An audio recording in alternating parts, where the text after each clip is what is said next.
A gente sabe que os pais são os primeiros heróis dos filhos.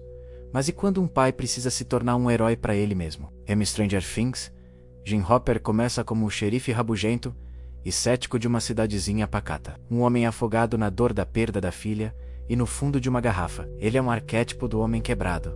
Aquele que se fechou pro mundo porque o mundo o feriu demais. A gente olha para ele no início e vê um cara estagnado, vivendo no piloto automático, apenas sobrevivendo. A tragédia pessoal o transformou num fantasma, assombrando a própria vida. E quantos de nós não nos sentimos assim em algum momento? Presos num passado que não podemos mudar, permitindo que ele dite nosso presente e nosso futuro. A jornada de Hopper começa de verdade quando ele é forçado a sair dessa letargia. O desaparecimento de Wal Byers é o catalisador. De repente, a dor de outra mãe, a Joyce, ecoa a sua própria dor. Inicialmente, ele trata o caso com o cinismo de sempre, tentando encontrar uma explicação lógica e simples. Mas Joyce, com sua fé inabalável nas luzes de Natal, representa algo que Hopper perdeu há muito tempo.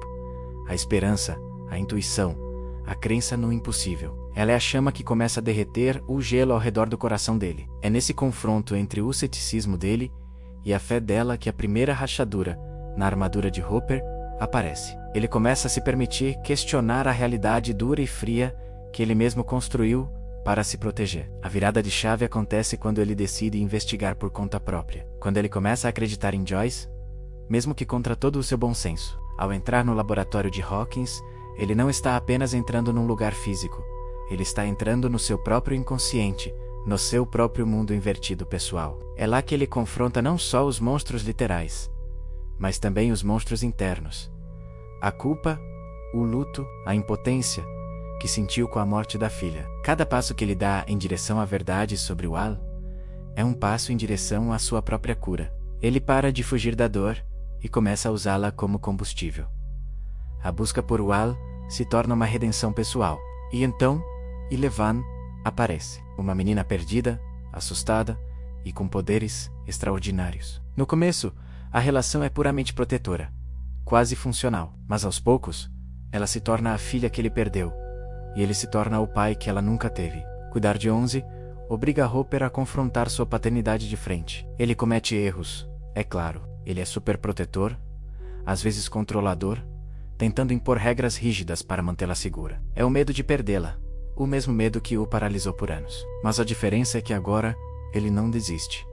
Ele aprende, ele se adapta, ele pede desculpas. A cena em que eles discutem e ele se sente péssimo depois. Ou o momento em que ele lê o discurso que preparou para ela, mostra um homem em plena transformação. Ele está aprendendo a amar de novo, a ser vulnerável de novo. A paternidade com 11 é o verdadeiro campo de treinamento da consciência de Hopper. Ele precisa aprender a equilibrar proteção com liberdade, controle com confiança. Ele entende que ser pai não é apenas dar ordens e garantir a segurança física, mas é sobre criar conexão, sobre estar emocionalmente presente. A relação com 11 é o que o tira definitivamente do arquétipo do homem quebrado e o coloca no arquétipo do rei, do protetor do seu reino, que agora é sua nova família. Ele não está mais lutando apenas por si mesmo, ou por um senso de dever. Ele está lutando por amor, por um futuro que ele finalmente quer construir. Quando pensamos na trajetória dele ao longo das temporadas, vemos uma progressão clara. Na primeira, ele é o investigador relutante. Na segunda,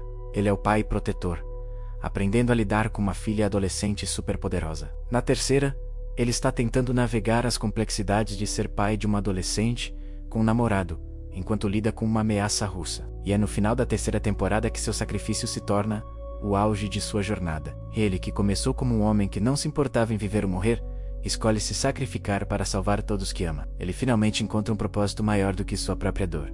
Sua morte simbólica é o renascimento completo. E claro, ele não morre. Ele vai parar numa prisão russa, um lugar que é a representação física do inferno e do isolamento. Mas o Hopper que está na Rússia não é o mesmo Hopper da primeira temporada. Ele não é mais um homem quebrado esperando o fim. Ele é um sobrevivente, um lutador com um motivo claro para voltar para casa. Sua filha. Toda a provação na Rússia, a tortura, a luta contra o Demogorgon, tudo isso serve para purificar o que restava do seu antigo eu.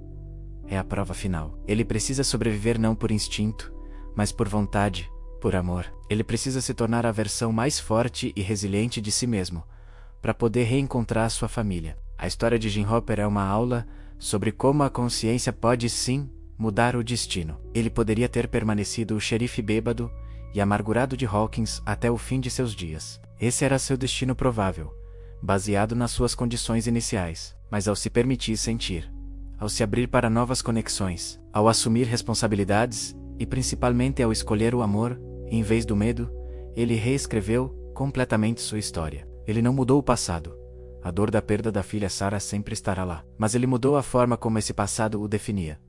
Ele integrou sua dor transformando-a em força e empatia. Hopper nos ensina que não importa o quão profundo seja o buraco em que nos encontramos, sempre há uma escolha. A escolha de permanecer na escuridão ou de procurar uma fresta de luz. A escolha de se fechar para o mundo ou de se arriscar a amar de novo. A jornada do herói nem sempre é sobre matar dragões externos. Na maioria das vezes, é sobre confrontar os dragões que vivem dentro de nós. E ao fazer isso, Jim Hopper não salvou apenas a cidade de Hawkins.